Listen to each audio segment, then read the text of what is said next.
Democracy has awoken in the Middle East, but was what seems like a spontaneous revolution actually a strategically planned event, cultivated by professional consultants? The events in North Africa are orchestrated down to the finest details. These revolution consultants are the worst nightmare of every regime. Here you can see the symbol of resistance. We are becoming the red flag for the secret police of these places.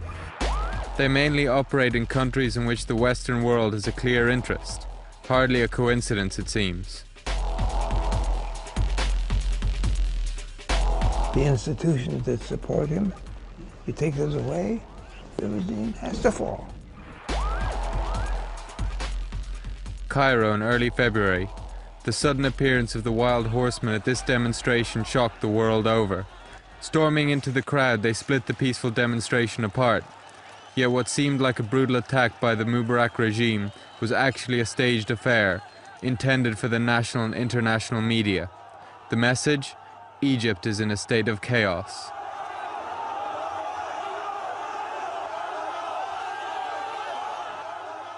Provoked by these false attacks, demonstrators reacted with violence and the situation escalated.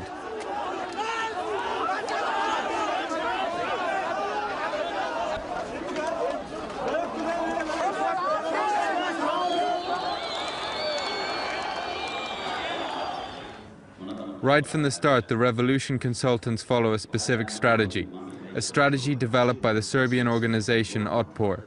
This organization mobilized millions of people to bring about the downfall of Serbian leader Slobodan Milosevic. Their strategy became a blueprint, proving successful once again when used in the revolution in Egypt. And you still have 15,000. Otpor organized workshops in the outskirts of Cairo. In these workshops we were trained in the art of peaceful resistance. We had to learn that the police are not our enemy and that we must try to get them on our side. We had to impress people with the idea of non-violent resistance.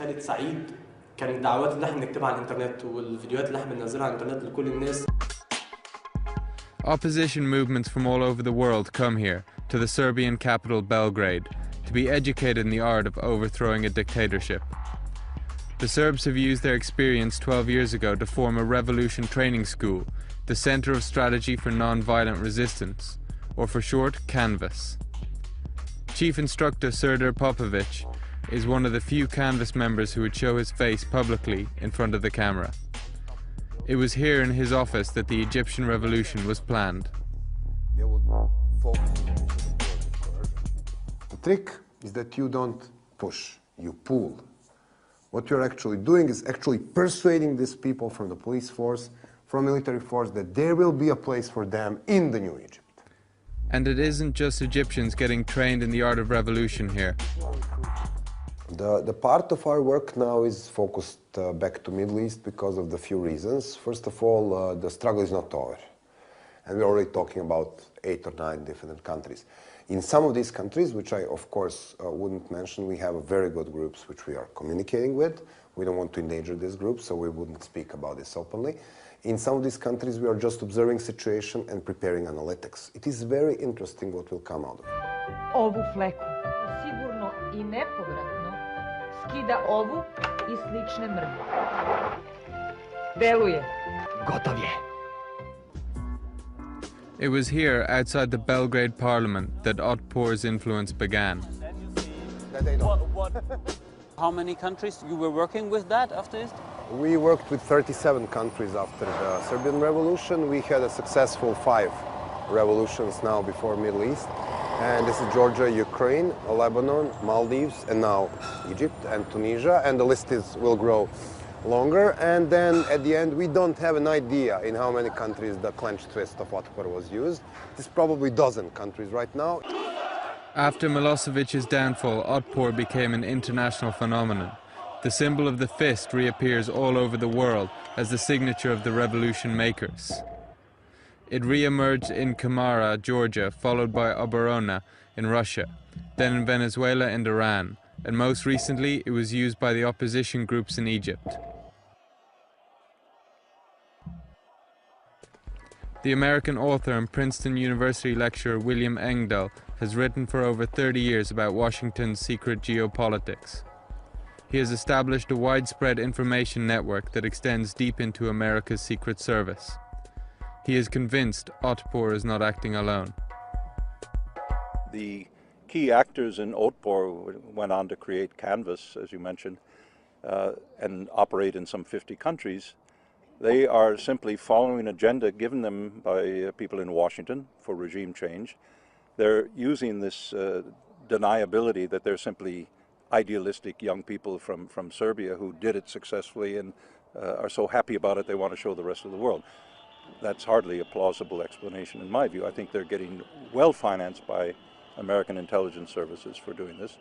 And the target countries they target, like Egypt and most recently, and so are precisely the countries that are on the Pentagon agenda for destabilization and regime change. In New York, we are meeting again with Srda Popovic. We want to find out if the Otpor organization is actually following a secret agenda of the United States. The Otpor movement was indeed financed by American tax money during the Serbian Revolution, a fact that only became public knowledge after Milosevic's downfall. This chapter, however, is one that Otpor is keen to close.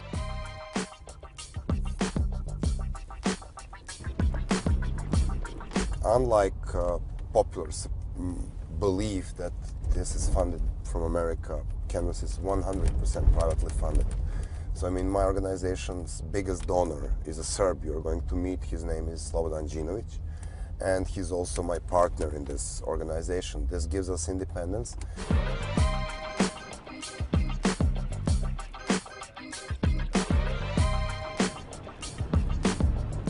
Our idea is, okay, let's use this momentum to try to build a kind of permanent institution.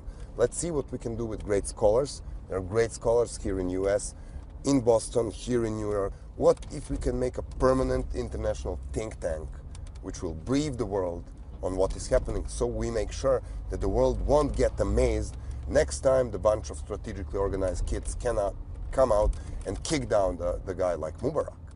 Columbia University has invited Popovic to speak as a guest lecturer. This is the Otpor thing from the top of our book, and this is the famous Associated Press photo of people protesting in Cairo. The guest from Serbia enlightens the students on the truth behind the changes in the Middle East. Who was actually behind it all? Popovic himself knew for years, but only now can he talk about it publicly. This was not spontaneous 19-day revolution. Forget about this illusion. This is, only very shallow understanding of things. They were there for a very long time. The young people of Arab world has awakened and understood that they are powerful.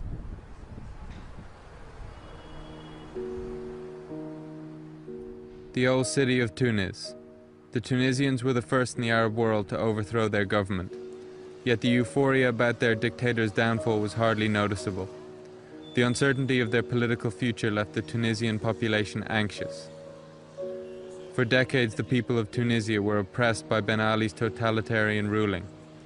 These days, its people are agitated, overwhelmed by their freedom. The center of the town appears like a Roman forum. Everywhere there are heated discussions about politics. The new generation wants change. Most of the young people are well educated. They see themselves as Westerners.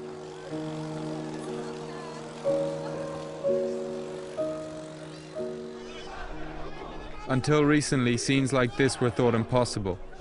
Suddenly the fear is gone, at least during the moment of revolt. The people are standing up. Finally, the world recognizes the desperate political situation of their state. Amin Ghali has been an activist from the start. He shows us the photographs of a meeting in Morocco. This was the beginning of a long hoped-for change in Tunisian history.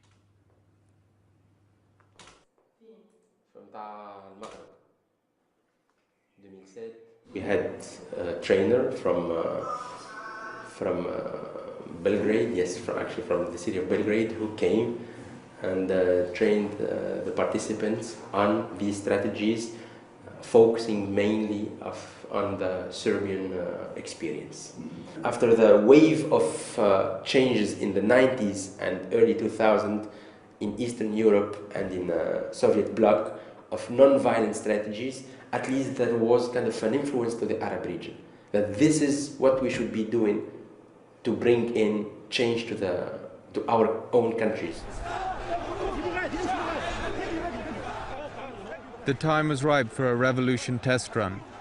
Discontentment with the political situation had been growing amongst the population for years. Life in the slums had become desperate. Lack of food and medical care left the people without any prospect of a better future. With living conditions going from bad to worse, the Tunisians could hide their anger no more. The activists saw the opportunity and used this anger to achieve their goal, the overthrowing of Ben Ali's regime. In a way, we have done the same that they did in Belgrade in the 90s. Non-violent resistance, the ridicule of the regime. There was no violence on the street. Even when the police intervened, we did not fight. The people from Otpor gave us a book in which they described all their strategies, how you have to proceed when you want to overthrow a regime. That book, which is used by opposition movements worldwide, was actually written in Boston, USA. From Dictatorship to Democracy is considered the Bible of the non-violent resistance. The author of this revolution guidebook lives in one of the poorer neighborhoods on the outskirts of Boston.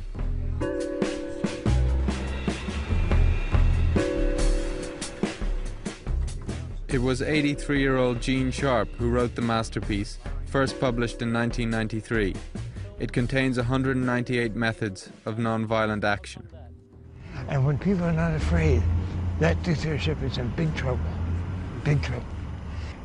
Be stubborn. Based on basic human stubbornness. They refuse to do what they're told to do. They insist on doing what they're told not to do. And then you do that politically. And that's the essence. But the details are much more complicated. Gene Sharp taught for many years at Harvard University. His work describes various strategies from hunger strike to the unmasking of intelligence officials. His assistant, Jamila Rakip, is responsible for distributing Sharp's work. From Dictatorship to Democracy has been translated into 34 languages. This booklet is the Arabic version of From Dictatorship to Democracy, which is one of Gene Sharp's most important and widespread publications. It's been disseminated very, very widely, this Arabic version. So a few years ago, maybe perhaps 2 years ago, an individual had it printed by a publishing house in Beirut. Sharp's Guide to Revolution is feared by dictators around the world. Venezuela's President Chavez called Sharp a rabble-rouser in the service of the CIA. In Russia, the possession of the book is considered a hostile act against the government. The manuscript for that was in a printer in Moscow. And the FSB, the successor to the KGB, arrived. And he said, "What is this?" And he looked at it. He said, "This is a bomb." Stopped the presses immediately. The presses were stopped. The people who took the translation were away with them. They went to a printer outside of Moscow, got it printed, and brought the copies back in. They were on sale in 2 bookstores in Moscow. That within 2 or 3 weeks, mysteriously caught on fire. Now, with the internet, anybody has access to Sharp's revolution strategies. What Mr. Sharp one time called nonviolence as a method of warfare. And they are going in every place since the end of the Cold War to destabilize regimes which offer resistance to this larger agenda, the globalization agenda as Washington defines it. So are all of these revolutions actually initiated by the Americans? We can look back at what happened during the Orange Revolution in the Ukraine for evidence. The events that took place in Kiev in 2005 appear to endorse this assumption. Traditionally, Ukraine was part of Russia, but by the end of 2004, the tide had turned. The United States pumped millions of dollars into the opposition movements in favor of regime change. we are meeting with the two former leaders of the Ukraine Revolution. Just by being a member of the opposition movement Pora, they received significant sums of money, together with training in civil disobedience. Finally, they were given the book. Oh yes, the book by Gene Sharp. We all used it, and it connected us with everybody, with Otpor in Serbia, the opposition movement in Belarus, and Kamara in Georgia.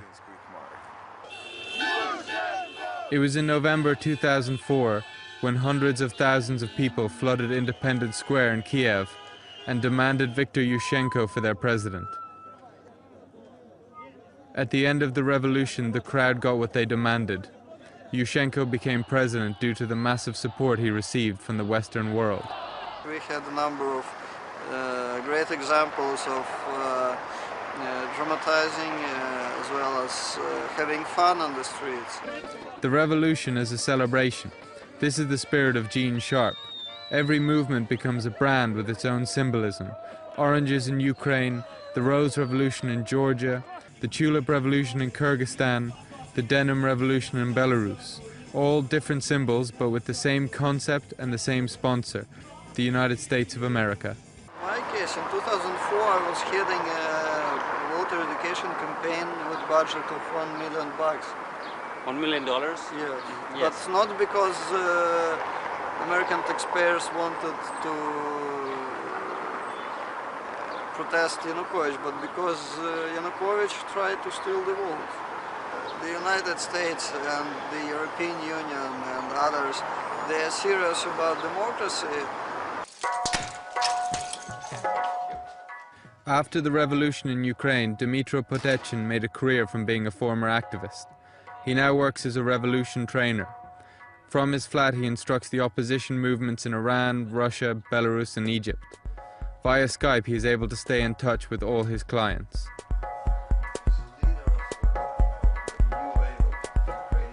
In principle, it's possible to trace it, but it will need much more human resources and time for every single connection. An activist from the opposition movement in Belarus is online. Dmytro is planning a workshop over there, which is not without its difficulties, as he is labeled persona non grata by the Belarus government. I got feeling that actually it's like concentration of a number of conflicts which cannot be resolved without mobilization. And it looks like it can happen the way it happened in Egypt. Some smaller country like Belarus, for instance, or Ukraine, and then we can get Russia. Back in Belgrade, Otpor trainer Ivan Marvic proudly presents his new gadget for resistance training. It's a computer game that simulates the fight against the power of state. Ivan is sure that the game will make his training much more effective. Sponsorship for the development of the game came from American organizations. The game downloaded off the internet or smuggled on a CD can reach people that we personally cannot. And so that obstacle is removed. Another thing is the question of scale. You know, personally, I can meet maybe up to 150 people a year if I work full time. The game can actually reach much bigger number of people. The tactics that, you know, mass protests, occupying buildings, blocking the whole city, you know. But you're trying to kind of galvanize, you know, like rock concerts to come, and then you use that opportunity to recruit, etc., etc. Marvic argues that the new generation doesn't want to read books. They would prefer to play video games, and it's far more effective. Just now they're kicking our ass. I mean, really. So we're actually losing big time here. I mean, people are leaving and going, you know, joining the regime. Evenness of the regime depends on the artificial intelligence, how the computer actually runs the regime. And that varies from scenario to scenario. If the player wants to play an easy scenario, I recommend fight against corruption. If wants to play a very difficult scenario, I recommend fight against dictatorship or fight against occupation. Despite the internet, the revolution trainers spend most of their time traveling to countries in need of a well-organized resistance. Just in the past year, Serdar Popovic has flown over 100,000 miles. His inside knowledge and experience is his capital. One of the tricks is making everybody busy. Okay. Because when people are busy, they don't have time to be afraid. Sounds crazy, but this is exactly what they do in the military training. Okay. So the way you're doing it, nonviolent struggle, is actually you create this group identity. You want people to feel each other. You want people to be dressed in similar clothes. You want people to sing because songs make them work together. You want to have drums there who will give the rhythm to your march. You want whistles, you want music, you want fun. This is a very important part. And now it looks like a big, how do you call it, love parade. The Egyptians followed Serdar's rules exactly and succeeded.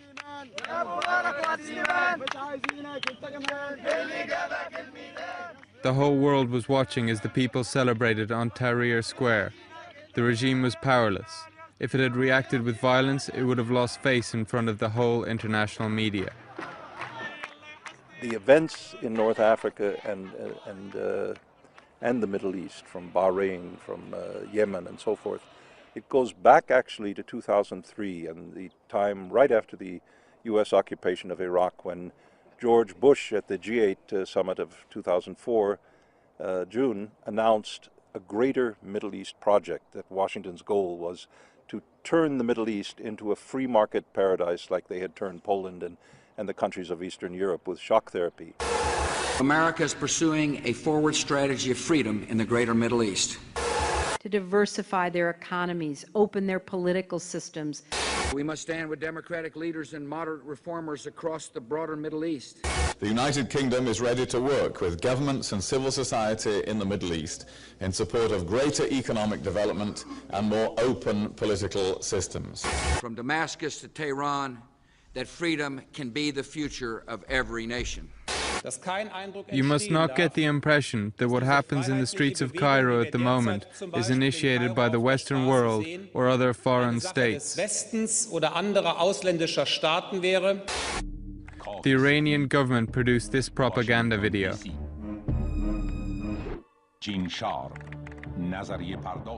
This video is apparently unmasking a US conspiracy group. Part of this secret gathering is Gene Sharp, author of the guidebook From Dictatorship to Democracy. The video shows Iran is acutely aware of just how much of a threat Gene Sharp and his strategies are to their rule. Venezuela's President Hugo Chavez also voices his concerns. Mr. Cameraman, come close. Hear the symbol from Serbia, and hear the same in Venezuela in 2007. This is called a gentle coup.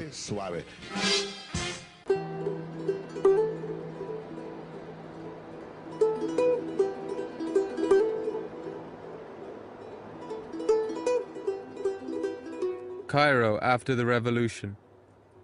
The city seems quiet despite recent sectarian violence. Remarkably few police or military forces are present. But everyday life is hard for the Egyptians. The constant fear of a counter-revolution is always at the forefront of their minds. Anyone and everyone is a suspect, a potential counter-revolutionary who wants to bring back the old regime. The old city is as vibrant as ever, only the tourists are missing. The people's thoughts revolve around their immediate future, the upcoming elections. What will democracy bring for them? The established political parties, the military, or the Islamic Brotherhood? And then what will be left from the spirit of the revolution, the hopes and dreams of the people of Egypt?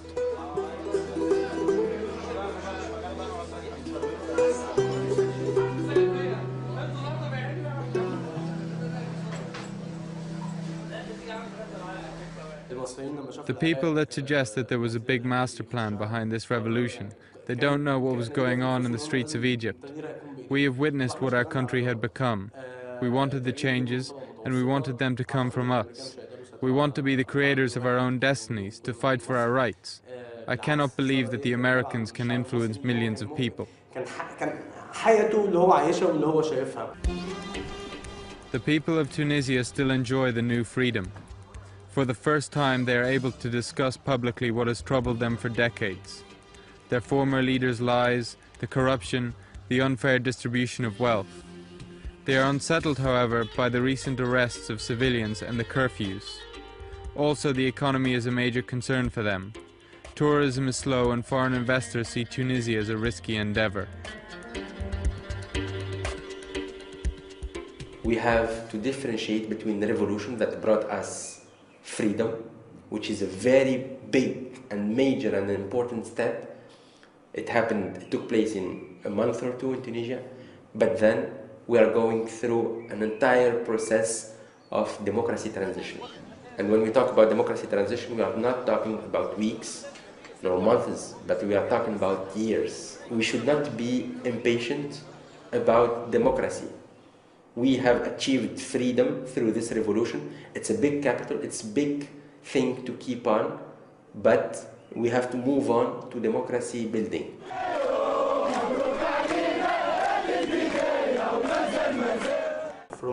We are scared, especially looking at the example of Romania. There was a revolt against their regime, but then the old potentates came back into power. We feared that it could happen here. There have been talks about a counter-revolution. Everybody from the old regime involved in criminal activities must be brought to justice.